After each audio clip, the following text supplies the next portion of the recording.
In this lecture, we're going to cover the first of a bunch of neurologically based disorders. We'll have another couple of them that have some, problems with staying awake. No, this is kind of staying awake, but consciousness, loss of consciousness, brain tumors, brain hemorrhages. We're also going to talk about things like Parkinson's disease and Alzheimer's disease and the like. But the first set of neurological conditions we're going to talk about, I'm not sure why the book put these two together in the same chapter, except I guess if you have pain, you can't sleep. But anyway, we're going to talk about the creation of pain, the perception of pain, and then also sleep disorders, inability to sleep or sleeping too much. Pain has been described as an unpleasant sensory and emotional experience associated with actual or potential tissue damage and described in terms of such damage. Okay, that means if you have damage, you have caused nerve endings to be stimulated and you will feel pain. And this other researcher says pain is whatever the experiencing person says it is, happening whenever he says it happens. In other words, pain is perceptual, not necessarily physical damage caused. In fact, of course, it probably is a combo of the two. The original theory of pain was you have pain receptors, you damage a little tissue, it hurts a little, you damage more tissue, it hurts more, you damage more, it hurts a lot. In fact, we know that's not necessarily true. If you smash your fingertip, it can hurt so incredibly bad, it can hurt more than breaking your arm or maybe even cutting your arm off. So it's not exactly related to the number. It's related to how they send the signal and how you perceive it as to what the perception of pain is. The gate control theory says you have all of these signals coming in to your spinal cord with associational nerves in there, and you have to reach a threshold before the spinal cord will send the signals to your brain and tell you that it hurts. So there's a gate there that can be overwhelmed by other things. For instance, you bang your elbow and it hurts, and you rub it and it feels better. You overwhelm the gate with other signals, and the pain signals then are somewhat blocked, theoretically. The pattern theory says that the brain has neurons set up to respond to pain, and whatever sets them off, whether it's a certain number of signals, whether it's perceived pain that doesn't even exist physically, it doesn't matter. If something turns on that pattern, you will experience pain. So it's at least as much in here as it is out here. That doesn't mean it's psychological necessarily, although that could play a role, but it means that there are a variety of things that could turn on that pain center other than smashing your big toe. And the neuromatrix theory, which is the way they look at it now, is it's some combination of all three of these. First of all, our pain receptors are called nociceptors. They're everywhere, lots and lots of them on your skin, but also within. That's all right. They're within because if you smash your finger, it's not the skin that hurts as much as it's the tissue inside that's damaged. You have pain receptors, nociceptors in your GI tract, so you can have gas pains, you can have stomach cramping. You have them in your lungs. If you cough too much, you hurt. So there's these nociceptors everywhere. They can perceive a lot of things. It can be painful if it's too hot. It can be painful if it's too cold. It can be painful if you push too hard. You have a couple of different kind of fibers. The fast fibers, or fast pain, gets there really quick. If I step on a nail, the pain hits me instantly. I mean, it comes so fast that I have a reflex arc that will allow me to move my foot off the nail before I even totally perceive what the problem is. So anyway, the delta, these are myelinated fibers. They're kind of like alphas, except they're incoming. Your alpha motor neurons that are outgoing to make you move really fast. And you also have slow pain fibers. C fibers, anywhere they are found, are unmyelinated and transmit slow pain. More likely to be visceral pain. If I get a stomach ache, it doesn't matter if I know about it within 1/100th of a second. A couple of seconds is fast enough to know. And so throbbing, slow, dull pain is more likely to be C fibers. So you have a couple of places that pain goes. It comes in synapses. It uses some interneurons to maybe have some reflex arcs if necessary. It sends signals up through the brain stem into the midbrain, where you have brain modulation. A degree of pain can be very well tolerated, especially if you're causing it yourself, doing something you want to do. Lifting weights can be quite painful, but you can, actually like the way it feels sometimes.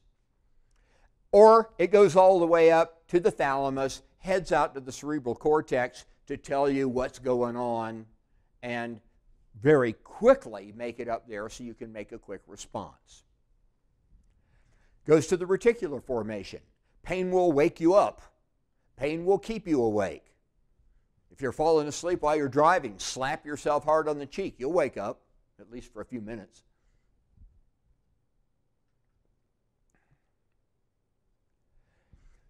We have a variety of neuromodulators that allow us to control pain, deal with pain. In some people, these work better than others, and they have a higher pain tolerance. We have excitatory neuromodulation that increases the perception of pain. Glutamate is your primary stimulatory neurotransmitter in the brain. Substance P is another chemical that makes you aware of or increases pain. GABA and glycine are your two primary inhibitory neurotransmitters in the brain. So they are used when you need to be less excited, when you need less pain. Serotonin is an inhibitory substance too. It relaxes. Norepinephrine, in some cases, will have neuromodulatory effects in the brain. Endorphins are painkillers, endogenous painkillers. They're actually opioids. Opium, heroin, and the like bind to these receptors and overstimulate them and lower your pain, your sensation of pain. Makes you feel numb, makes you feel euphoric. Also makes you stop breathing sometimes. But it blocks pain transmission. We have a variety of them. The beta endorphins are the ones that are most popular, but you go running, you're running really hard, the endorphins are released, and you get the runner's high. I always liked to run, but I never got a runner's high. It was always worked for me. It always hurt a little bit. I liked running at the end because it felt like I was doing something great for myself. But I am not a big endorphin guy, I guess, because I never got that feeling that people get where I just have to run. It feels so good.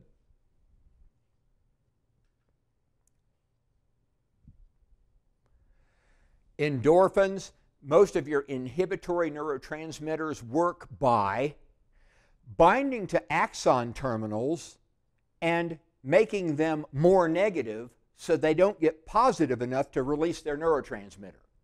It's like Here the axon terminal is about to dump its neurotransmitter and say that hurts, and you've got another axon terminal right on it that is opening up chloride channels and letting negative ions go rushing in and keeps it so negative that it can't release its neurotransmitter.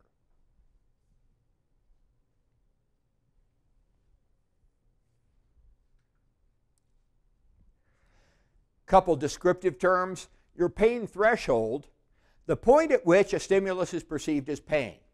Now you can take your thumbnail and push it in the palm of your hand. You first put it there and you can feel that it's touching. You push a little harder and it feels like pressure. You push a little harder and suddenly, right now, I can feel that the pain threshold has been reached.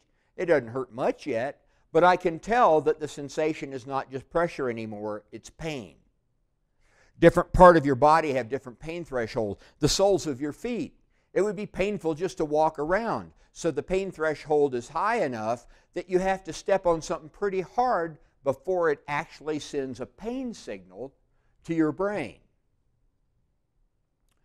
Perceptual dominance means that this, whether it's gating or whether it's perceived here, that the more powerful signal be the one that you concentrate on or perceive, really.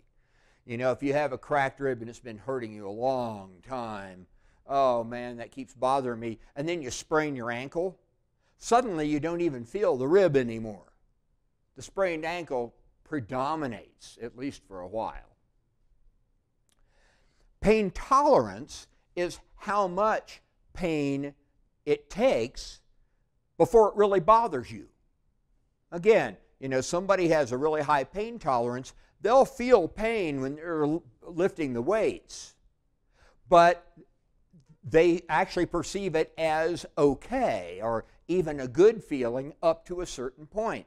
Now, if they tear a muscle or sprain a ligament, that pain will be high enough they'll say, well, that ain't good. But sometimes the amount of pain from running or from working hard or you know, having a really tough workout or something is a eustress that you actually look forward to. Acute pain's happening right now. It's a protective mechanism to keep you from hurting yourself. If I bang my elbow really hard, I don't use it for a while, and I really try to avoid banging it again because it hurts so bad. You know, pain if you have tendinitis, it's bad for the tendon to keep using that arm heavily. So it hurts enough that it keeps you from using your arm very much. Okay, it can be visceral. You know, if you have, you know, a bad stomach cramp, it keeps you from wanting to eat something right away. A lot of manifestations. Increase in heart rate, fear, worry about the pain, blood pressure goes up, you may sweat, your pupils may dilate. It's kind of a fight or flight thing. Pain is scary. Pain is, I just got attacked by a lion. And it makes most of your fight or flight responses increase. Body pain can come from a couple of different places. It can come from connective tissue. It can be skin. You can just scrape yourself and that can hurt. Fast pain, sharp, well localized. You know where the nail went into your foot. You know that you hit right on the tip of your elbow. Dull pain coming through the C fibers there aren't as many of them. They're just telling you basically that your GI tract hurts. It's hard to tell exactly where it is. You just know your stomach hurts, your intestines hurt, you got a stitch in your side as pancreatic, you know, temporary problem, or kidney. If you have a kidney infection, you don't know where it is exactly.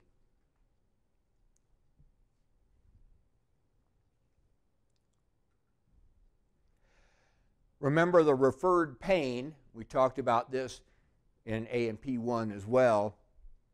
And that is, you know, you don't have a nerve that goes just to here.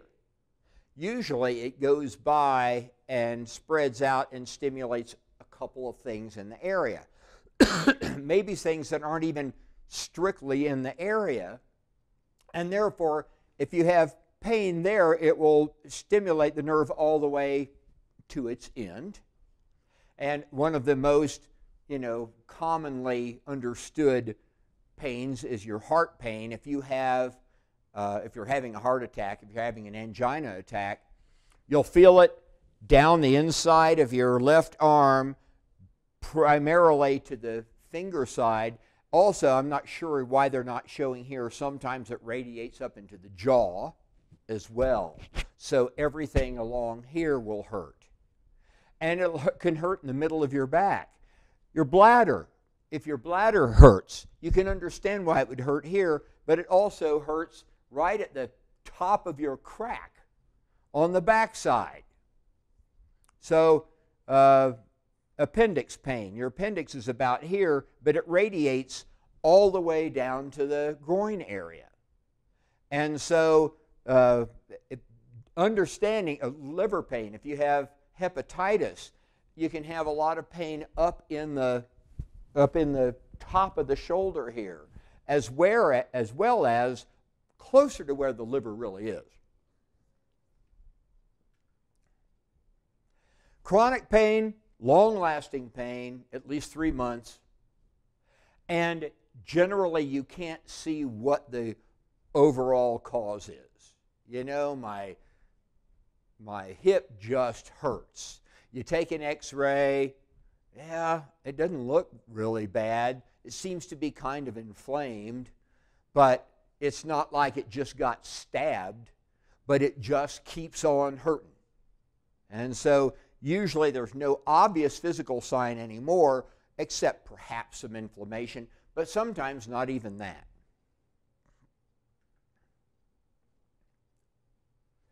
Myofascial pain, they talk about a lot with massage, therapeutic massage and the like. That means muscle. And the fascia, the connective tissue that sort of holds muscles in place and holds them together. And the fascia can run the full length of the muscle, and it can extend beyond the muscle, and you can wind up with pain that is actually not even really on the belly of the muscle anymore. It's kind of off to one side or above and below. Generally, injury, it could be like acute injury, or it could be chronic injury. A lot of biceps tendonitis in people that have to use that arm repetitively a lot. People that use a mouse all day, every day, and it inflames the biceps tendon. Tennis elbow, you know, where you're actually causing inflammation of the nerve. Post-operative pain, sometimes long after it seems like it's healed, there's still some pain. Cancer pain, it's not always obvious exactly where the damage is. It could be pushing on it. It could be just changing some of the cells within the nervous structure.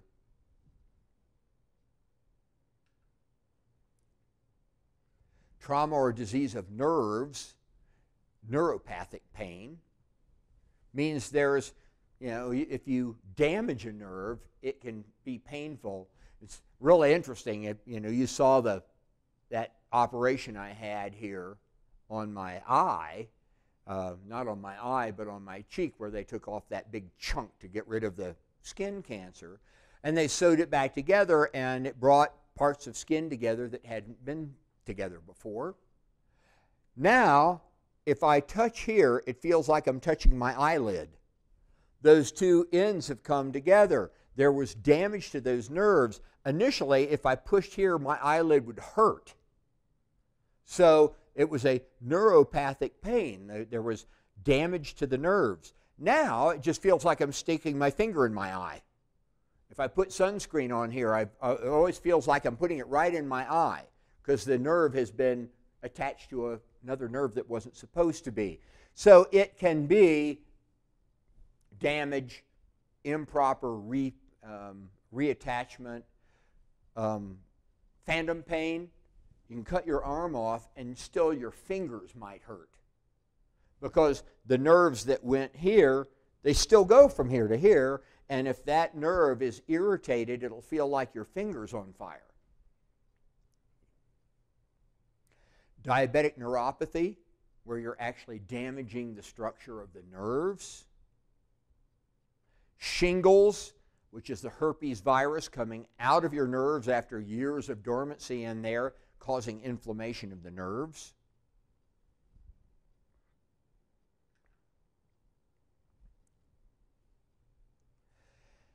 And in this case, youth and age are not the same. In a lot of cases, an old person and a baby are so similar in that their immune systems don't work as well, and this doesn't work as well, that doesn't work as well. But the pain threshold is different. In an old person, the pain threshold tends to be higher. They're more likely to have chronic pain where tissues are somewhat deteriorating. The cartilage in their knees is deteriorated enough that it just kind of hurts all the time. But the pain threshold is actually higher in the old person, so they might hurt themselves and not realize it. Now, I know I'm not old. I'm a very young 60-something. But I know that that is somewhat true with me. If I'm working out in the yard or working with the horses or something, I'll get home and I'll see that I've bashed myself or cut myself, and I didn't even know it. It didn't even reach the pain threshold enough that I realized I hurt myself. I guess it's kind of good because I don't, hurt all the time, but it's not so good in that if you cut yourself, you ought to know about it and fix it. Whereas in kids, in babies especially, the pain threshold is really low. So the slightest little thing they perceive as pain. It's one reason they cry all the time. They cry for other reasons too, but the fact is, if something happens, it hurts and they cry, and it's good because it teaches them early on to avoid behaviors before they actually really hurt themselves. If the pain threshold is low enough, then the slightest bump makes them know not to bump. And before they break a bone or something, they learn their avoidance behaviors that they need.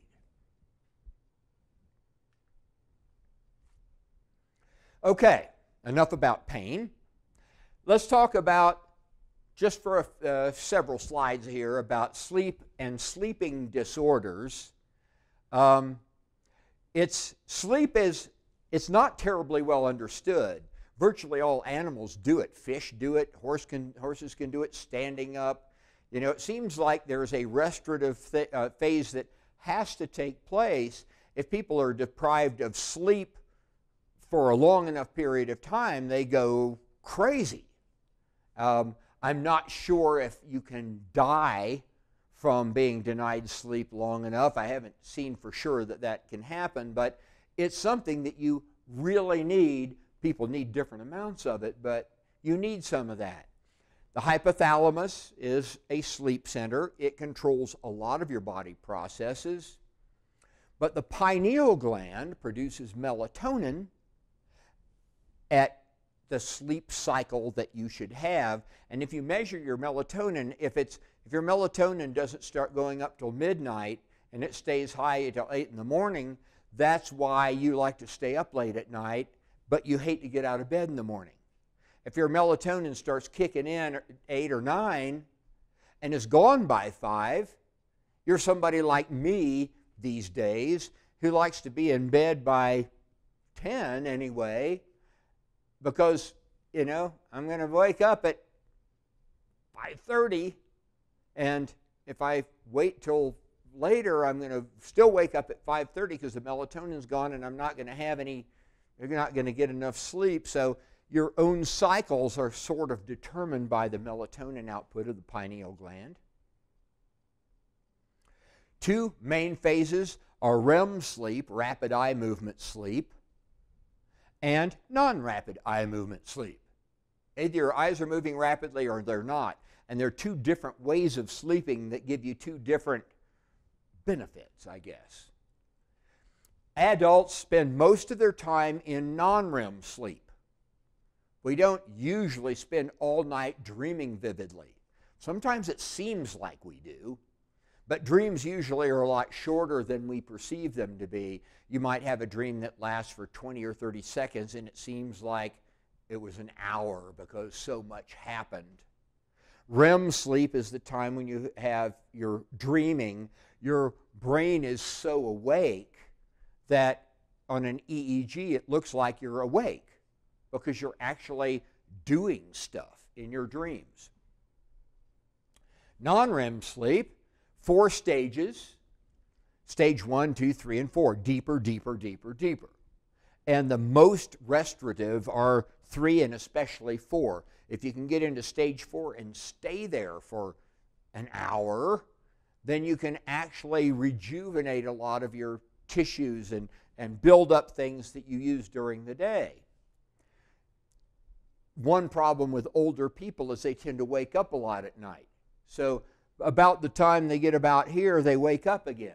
And they get about here and they wake up again. And it makes them feel like they're tired more often because they're not getting the good restorative sleep that they need. REM sleep, about a quarter of the time. Paradoxical sleep, because in EEG would show that you're actually awake. Normally, about every hour and a half, you go into some REM sleep for a while and you'll start dreaming. It tends to be really active in the morning when you've come out of your really deep sleep and you go into REM sleep for a while. And so it's why we tend to wake up from a dream in the morning and maybe remember that dream.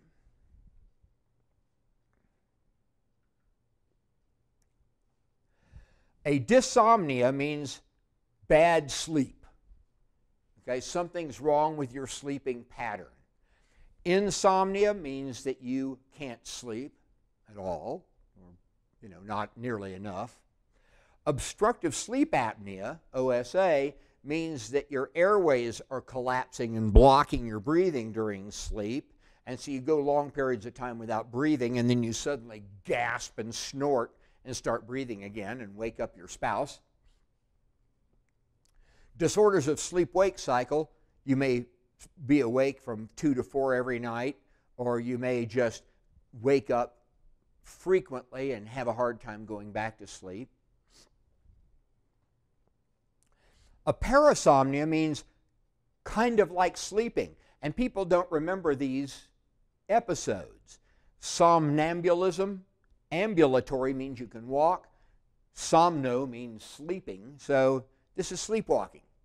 People get up and walk around. Somebody will see them in the house, and they'll say, well, what were you doing last night? What are you talking about? I never got up. Night terrors. Some people will undergo just remarkable psychological terror in the middle of the night and just scare the heck out of everybody else that's watching them, but they won't remember it. Restless Leg Syndrome. People have their legs jerk and not exactly cramp, but simply won't relax. People will get up in the middle of the night and eat and not remember it, and they'll come back in the morning and there'll be food out all over the table. Some people actually have sleepwalking, violent type behaviors, lashing out.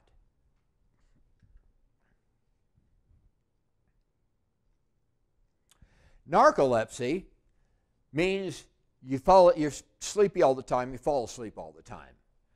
Sleepiness during the day equal to a normal sleep person after being awake for almost 24 hours.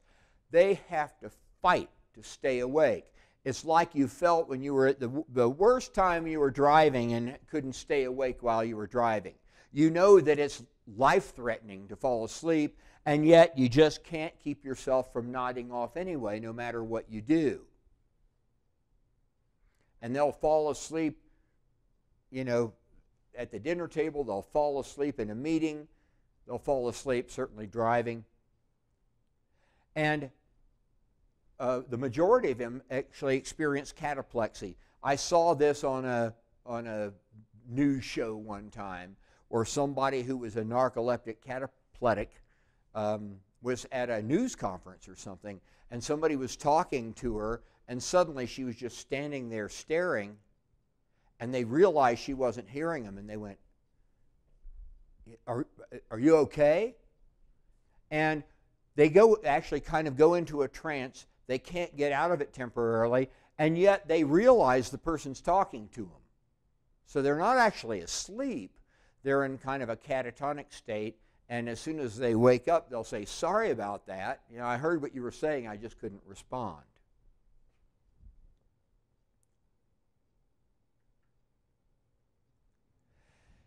And secondary sleep disorders happen when you've got something wrong with you and it makes it so you can't sleep. You could have a psychological disorder, or you could have a physical disorder. You know, if you broke your leg and it's in a cast and it hurts, or it itches, or something. If you have cancer and you're either in pain or you're terrified of the cancer, there are a lot of things. Depression, sleep apnea will tend to wake you up when you don't breathe enough. And melatonin, or thyroid hormone, hyperthyroidism makes you antsy and you can't fall asleep. So, but these aren't primary sleep disorders. These are caused by something else.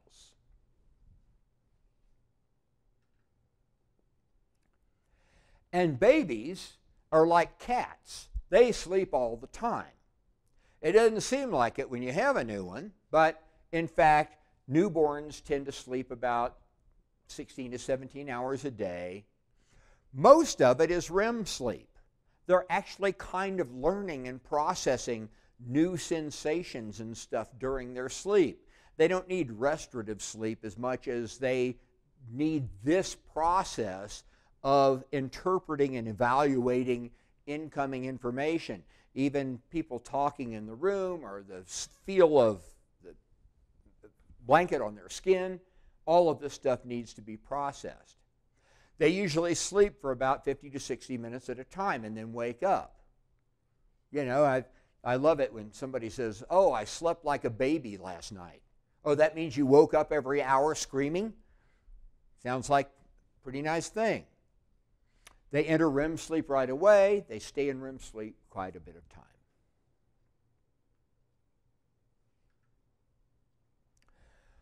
Old people have a hard time sleeping.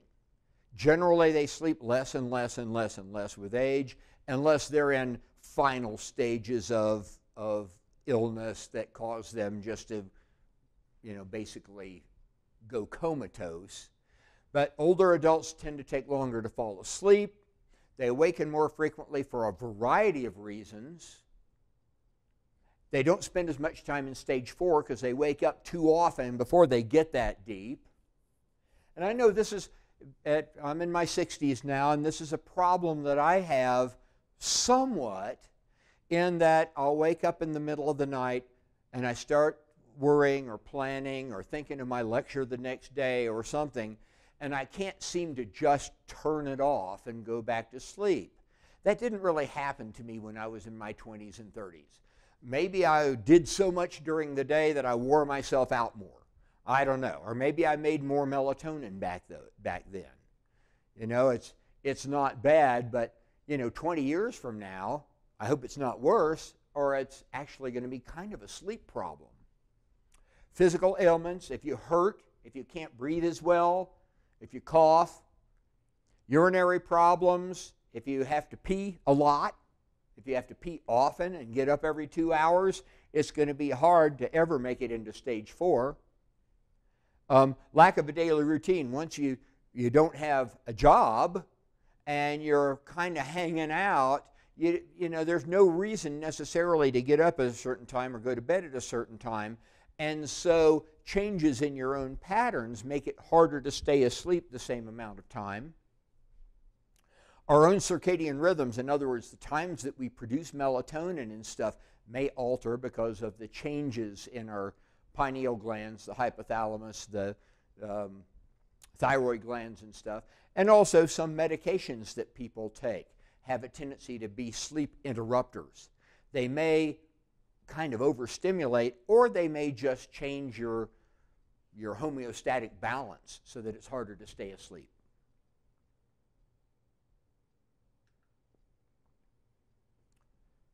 And that's sleep and pain and stuff.